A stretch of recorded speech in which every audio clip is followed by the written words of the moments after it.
I always thought the worst day of my life would be the day I lost someone I loved. But I was wrong.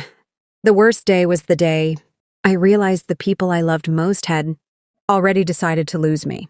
I was 18, standing in the hallway of a house that no longer felt like home, clutching a duffel bag that held everything I owned.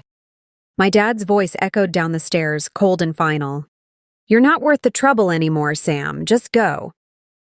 I remember the way the light hit the banister, the way my sister, Emily, stood at the top of the stairs, arms folded, a smirk barely hidden on her lips. She didn't say a word. She didn't have to. She'd already said enough behind my back. I didn't know it then, but Emily had been planting seeds for months. Little lies, twisted truths, stories that made me look like the villain. I'd catch her whispering to Dad when she thought I wasn't listening. Or see her texting furiously when I walked into her room. I never imagined she'd go so far as to frame me for something I didn't do. But that's exactly what happened. And by the time I realized it was too late. The night before I left, Dad's anger was a storm. He slammed my bedroom door open, holding my phone in his hand. "You think I wouldn't find out?" he shouted. "You think you can steal from your own family and get away with it?" I stared at him, confused, until he shoved the phone in my face. There, on the screen, were messages I'd never sent, messages to Emily, asking for her bank details, promising to pay her back if she just helped me out one more time. The words were mine, but the intent wasn't. I tried to explain, but he wouldn't listen. Emily stood behind him, eyes wide and innocent, shaking her head like she couldn't believe what I'd done. I spent that night packing in silence. Every time I looked at Emily, she looked away. I wanted to scream, to demand the truth, but I knew it wouldn't matter. Dad had already made up his mind. By morning, my bedroom was no longer mine. Emily had already started moving her things in before I'd even finished packing. I slept in my car for 3 nights, parked behind the old grocery store on Maple Avenue. The first night I cried until my throat hurt. The second night I stared at the ceiling, replaying every moment, every conversation, trying to figure out where it all went wrong. The third night I made a promise to myself. I would never let anyone make me feel that small again. 12 years is a long time to carry a wound like that. I built a life from scratch, brick by brick, in a city where no one knew my name. I worked 2 jobs, sometimes 3, just to keep a roof over my head. I learned how to fix a leaky faucet, how to cook for one, how to sleep with one eye open. I made friends who became family, people who saw me for who I was, not who someone else said I was. But no matter how far I ran, the memory of that night followed me. Every birthday, every holiday, every time I saw a father and son laughing in the park, I felt it, a sharp, familiar ache. I never blocked Dad's number. I never changed my email. Part of me hoped he'd reach out, even if it was just to yell at me one more time. But the years passed, and the silence grew heavier. I heard from old neighbors that Emily had gone off to college, that Dad had started dating again, that the house on Willow Lane had been repainted. I tried not to care. I tried to move on. Then, one afternoon, everything changed. I was sitting in the break room at work, scrolling through my phone, when I saw a message request from a name I hadn't seen in over a decade. Richard T., my dad. My hands shook as I opened it. The message was short. "Sam, I found your profile. I know it's been a long time. I'd like to talk if you're willing." I stared at the screen for a long time. My first instinct was to delete it, to pretend I'd never seen it. But something stopped me. Maybe it was curiosity. Maybe it was hope. Maybe it was the part of me that still wanted answers. I typed out a reply, then deleted it. I started again, trying to find the right words. How do you talk to someone who threw you away? How do you explain 12 years of silence? I decided to tell the truth. Not just about what happened that night, but about everything that came after. I wrote about sleeping in my car, about the jobs I worked, about the friends I made. I wrote about the pain, the anger, the forgiveness I'd tried to find. I didn't hold back. I wanted him to know what his decision had cost me, not just in money or comfort, but in trust, in love, in the belief that family meant something. When I hit send, my heart pounded in my chest. I didn't know what to expect. Maybe he'd ignore it. Maybe he'd lash out. Maybe he'd finally tell me the truth about Emily, about why he believed her over me. I waited, checking my phone every few minutes, but there was nothing. Hours passed. I went back to work, trying to focus, but my mind kept drifting back to that message. That night, as I was locking up, my phone buzzed. It was a new message from Dad. I opened it, bracing myself. But it wasn't what I expected. It was just 3 words. I'm so sorry. No explanation, no excuses. Just those 3 words. I read them over and over, trying to make sense of them. For the first time in 12 years, I felt something shift inside me. Not forgiveness, not yet, but maybe, just maybe, the beginning of something new. I didn't sleep much that night. I lay awake staring at the ceiling, replaying every word of my reply and every memory I'd tried to bury. I wondered what Dad was doing, if he was sitting in his old truck, the one that always smelled like motor oil and pine air freshener, reading my message over and over. I wondered if he was angry or ashamed or just sad. I wondered if he'd finally asked Emily about what really happened, or if he was still clinging to the story he'd chosen to believe all those years ago. The next morning, I woke up to another message. This one was longer. Sam, I read your reply.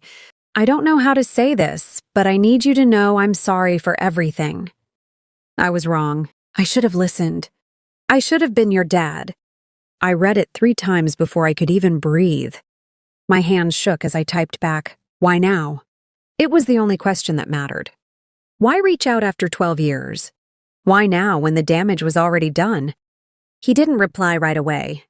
I went about my day, trying to focus on work, but my mind kept drifting.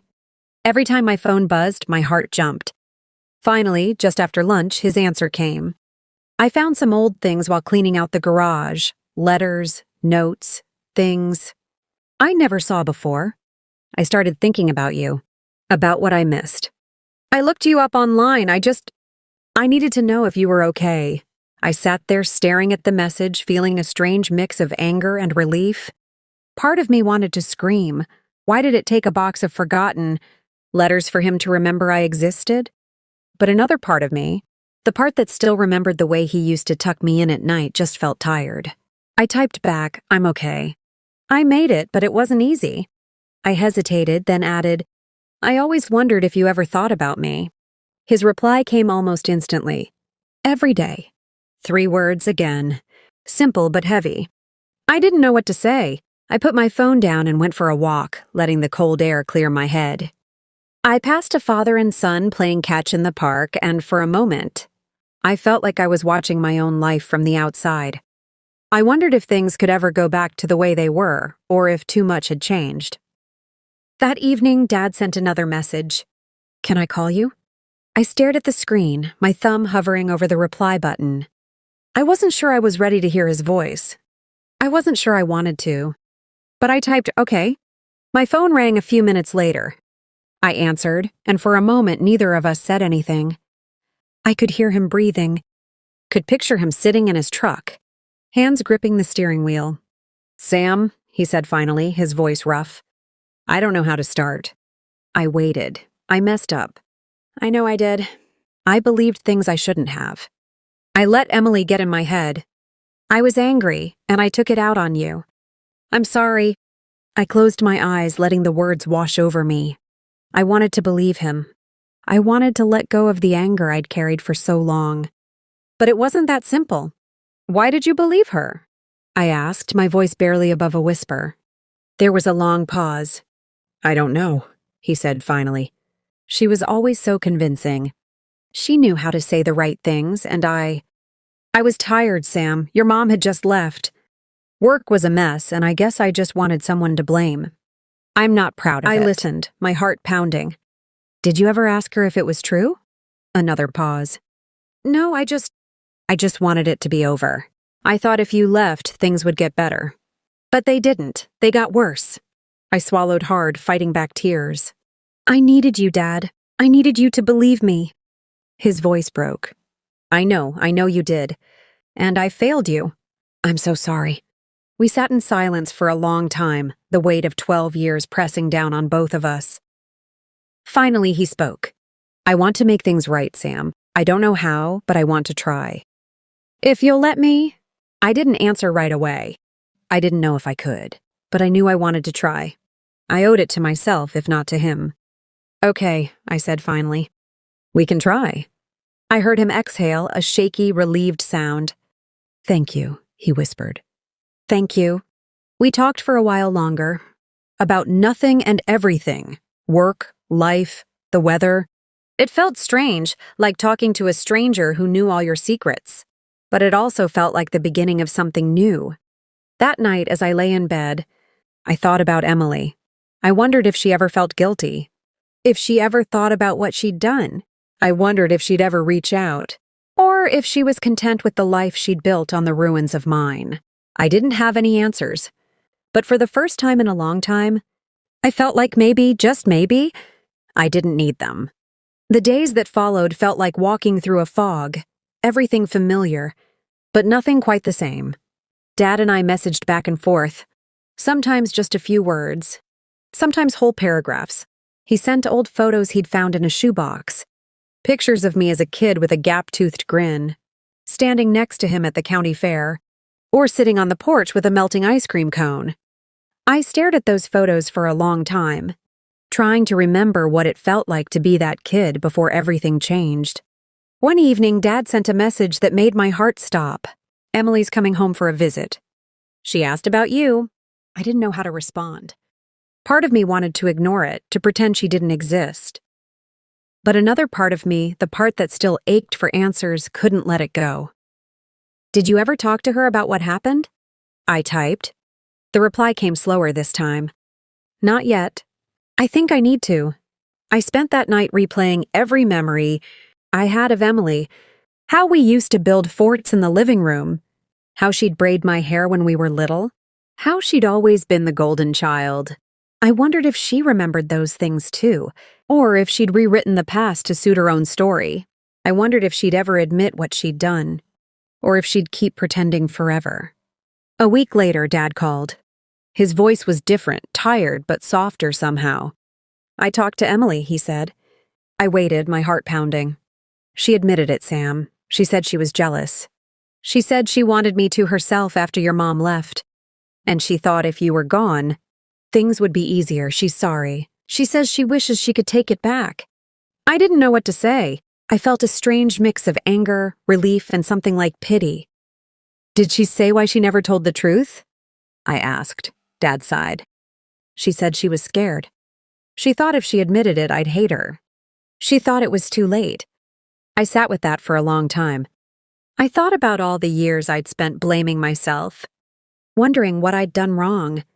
I thought about the nights I'd spent alone, the birthdays I'd missed, the family I'd lost.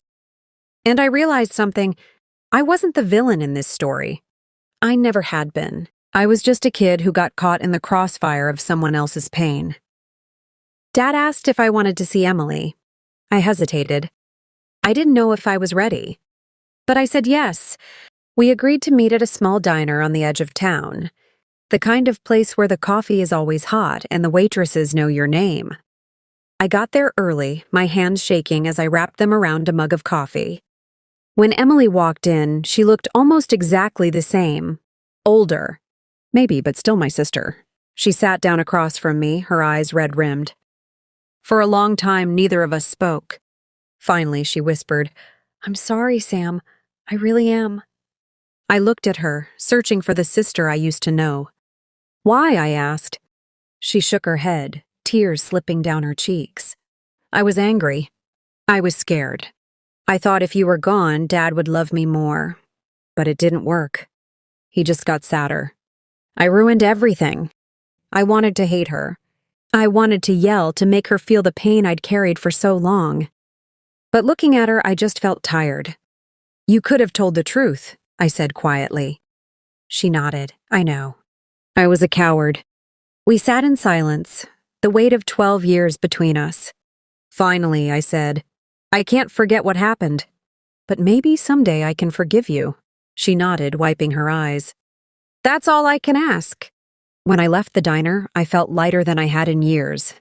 I knew things would never be the same, but maybe that was okay. Maybe it was enough to know the truth to finally let go of the anger and start over. That night, Dad called me. His voice was thick with emotion. "I read your reply again, Sam. I sat in my truck and cried for an hour. I'm so sorry for everything. I hope you can forgive me too. I didn't have all the answers. I didn't know what the future would look like. But for the first time since I was 18, I felt like I belonged somewhere. I wasn't the kid who got kicked out anymore. I was someone who survived, who found his way back, who learned that sometimes the only way to heal is to face the truth, even when it hurts."